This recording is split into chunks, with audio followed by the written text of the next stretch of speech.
दोस्तों आइए एक खुशखबरी आपको सुनाते हैं। और ये खुशखबरी किस बात के लिए है दोस्तों? जिस तरह से पता है कि बीपीएससी यानी बिहार लोक सेवा आयोग का जो 70वीं बीपीएससी का आपका प्रीलिम्स का एग्जाम, तो ये जो इसका नोटिफिकेशन तो आया ही है और आ भी गया था कुछ दिन पहले, लेकिन इसका जो परीक्षा का डेट है वो अभी निर्धारित नहीं किया गया था।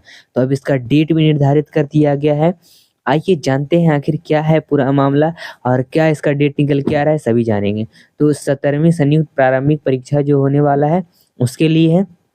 देख लो यहाँ पर ये जो है कुछ कोटिवार रिक्तियां हैं, सभी कैटेगरी वाइज। ये जो इसमें दिख रहा है सर्वांग का नाम यहाँ पर दिया हुआ, यानी जो जो पद इसमें है टोटल उन सभी के लिए है। लेवल वाइज आपके वैकेंसीज आए हैं और आप लेवल वाइज अपना वैकेंसी भरेंगे, चूज करेंगे, ठीक है। और वही देख लीजिए आप अपना कोटि के हिसाब से, आप जिस कोटि के हैं उस कोटि का आप यहाँ पर क्या कर सकते हैं, देख सकते हैं कितना कुल सीटें निकल के आ रही है, मतलब कुल कितनी सीटें हैं।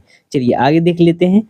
यही आपको पूरा यहाँ पर बात कहा जा रहा है। साथ ही हम देखते हैं एक दो तरह के निकल के आ रहे हैं, एक सारणी 1 और सारणी 2। जिसमें दो यहाँ पर वैकेंसीज है। पहले आपका प्रीलिम्स का एग्जाम होने वाला है जिसमें लगभग सीटें जो निकल के आई है 1945 सीटें हैं।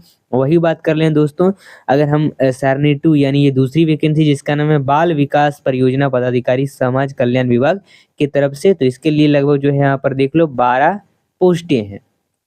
दोस्तों देख लीजिए यहाँ पर बात निकल के आ रही है टिप्पणी 1 में। अब कहा क्या गया है कि बीपीएससी का जो ऑनलाइन फॉर्म है वो कैसे भरा जाएगा। दोस्तों ये जो है ऑनलाइन के माध्यम से होगा, तो ऑनलाइन के माध्यम से साइबर कैफे से या फिर आप खुद से भी भर सकते हैं फ़ोन से। उसके लिए अलग से वीडियो बनाया जाएगा जब आपका फॉर्म भरना स्टार्ट होगा इसी चैनल पर। तो वो वीडियो पाने के लिए अभी चैनल को सब्सक्राइब कर दें। वही देख लेते हैं दोस्तों शैक्षणिक योग्यता क्या क्या लगने वाला है, यानी फिर क्राइटेरिया क्या क्या लगेगा इसके लिए, ठीक है। तो देख लो परीक्षा का नाम, अगर आप 70 बीपीएससी के लिए अगर फॉर्म भर रहे हैं तो इसके लिए आपको किसी मान्यता प्राप्त से बीए आपको ग्रेजुएशन जो है वो कंप्लीट होना ही चाहिए। वही अगर आप बाल विकास परियोजना पदाधिकारी के लिए भर रहे हैं तो इसके लिए आपको किसी में स्नातक होना चाहिए, यानी बीए आपका होना चाहिए, चाहे गृह विज्ञान हो, मनोविज्ञान हो, समाजशास्त्र हो, समाज एवं सम्र कल्याण विभाग के लिए इन सभी में स्नातक होना चाहिए, इन सभी किसी में भी। तो इसके लिए आप फॉर्म भर सकते हैं, ठीक है। चलिए वही देख लेते हैं। यहाँ पर कहा गया है आपको ग्रेजुएट तो होना ही चाहिए तभी आप इसके लिए फॉर्म भरेंगे। आरक्षण क्या रहने वाला है दोस्तों? आरक्षण अगर कोई रिजर्व कैटेगरी से है तो उसके लिए आरक्षण रहेगा यहाँ पर, ठीक है। एज लिमिट भी यहाँ पर जो रहने वाला है, और एज लिमिट आपका 5 साल का यहाँ पर छूट भी दिया जाता है अगर SC ST है तब, ठीक है। चलिए आगे देख लेते हैं। अगर और या फिर अगर आप पिछड़ा वर्ग या फिर अत्यंत पिछड़ा वर्ग है उन उम्मीदवारों के लिए आपको क्रीमीलेयर रहित प्रमाण पत्र लगता है। अगर आप अनुसूचित जाति जनजाति है तो उसके लिए जाति प्रमाण पत्र लगने वाला है। स्थायी मूल निवासी डोमिसाइल प्रमाण पत्र जिसे कहा जाता है वो लगने वाला है, ठीक है। चलिए तो अगर पिछड़ा वर्ग है तो उसके लिए क्रीमीलेयर रहित प्रमाण पत्र देना अनिवार्य ही है। चलिए आगे देख लेते हैं। आरक्षण का दावा करने के लिए वही देख लेते हैं। आरक्षण कोटि के लिए कोटि कोड क्या है, तो आरक्षण कोटि के लिए कोटि कोड आप फॉर्म भरेंगे तो कोटि कोड जरूरी है, वहाँ पर मांगा जाता है। तो यूआर के लिए देख लो 1 रहने वाला है, SC के लिए 2 रहेगा कोड, ST के लिए 3 कोड, BC के लिए 4 कोड, BC के लिए 5, BCL के लिए 6 और EWS के लिए 7, ये कोड रहने वाले हैं। चलिए आगे देख लेते हैं दोस्तों। अब देखो अब यहाँ पर क्या कहा गया है कि आपका एग्जाम के बारे में, तो एग्जाम का डेट क्या है, एग्जाम कब से होने वाला है। साथ ही हम एक और बात यहाँ पर ध्यान देते हुए कि आपका फॉर्म भरने के लिए क्या क्या चीजें लगेगी दोस्तों। आपको मैट्रिक का प्रमाण पत्र लगेगा, स्नातक लगेगा, +2 लगेगा, 12 का जो सर्टिफिकेट लगने वाला है, इन सभी का प्रोविजनल सर्टिफिकेट लगेंगे। आपका अनुसूचित जाति जनजाति है उसके लिए जाति प्रमाण पत्र लगेगा, ठीक है। अत्यंत पिछड़ा वर्ग है तो उसके लिए क्रीमीलेयर प्रमाण पत्र लगने वाला है, या फिर पौत्र पौत्री है कोई सेना सेनानी के लिए तो उसका प्रमाण पत्र अलग से लगने वाला है, ठीक है दोस्तों। फॉर्म भरने के लिए तो ये सब क्या है, फॉर्म भरने के लिए। वही अगर उम्र सीमा की बात कर ले दोस्तों, न्यूनतम उम्र सीमा आपको 21 एवं 22 वर्ष से अधिकतम होना चाहिए पुरुष के लिए, ठीक है। और लास्ट जो है 37 वर्ष आपका लास्ट एज रहेगा। यहाँ पर 5 साल आपको छूट दिया जाएगा SC ST इन सभी के लिए। आगे देख लेते हैं दोस्तों, उम्र सीमा यहाँ पर दी गई है।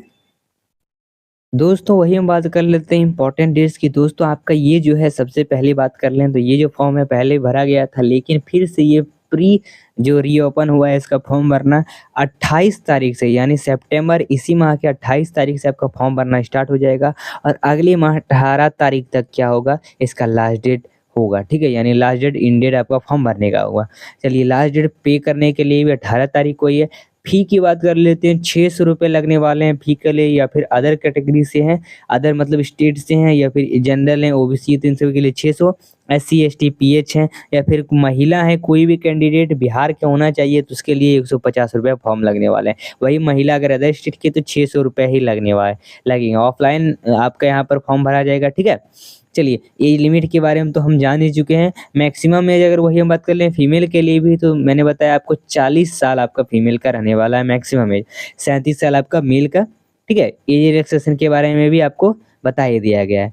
चलिए आगे मिलते हैं दोस्तों, यहाँ पर बात कर लेते हैं कि कुल कौन से कैटेगरी से कुल कितना पोस्ट है। जनरल के लिए 1082 पोस्ट है, ओबीसी के लिए लगभग दोस्तों 315 पोस्ट है, ईबीसी के लिए ओबीसी के लिए तो 427 पोस्ट है, ईबीसी का हो या फिर ओबीसी का हो तो 427 पोस्ट है। ओबीसी फीमेल के लिए 59 है, ईडब्ल्यूएस के लिए 246 है, एससी के लिए 403 पोस्ट है, एसटी के लिए 22 पोस्ट है, और टोटल जो है 1957 यहाँ पर पोस्ट निकल के आ रही है, ठीक है दोस्तों। चलिए तो ये था आपका टोटल का वीडियो जिसमें हमने जाना था। मिलते हैं फिर अगले वीडियो के साथ। आपका फॉर्म जब भी भरा जाएगा तो तुरंत आपको वीडियो बनाया जाएगा किस तरह से आपको फॉर्म भरना है। मिलते हैं फिर अगले वीडियो के साथ। थोड़ी सी भी जानकारी आपको पसंद आए तो अभी चैनल को सब्सक्राइब करें, लाइक करें, वीडियो को शेयर करें अपने दोस्तों के पास।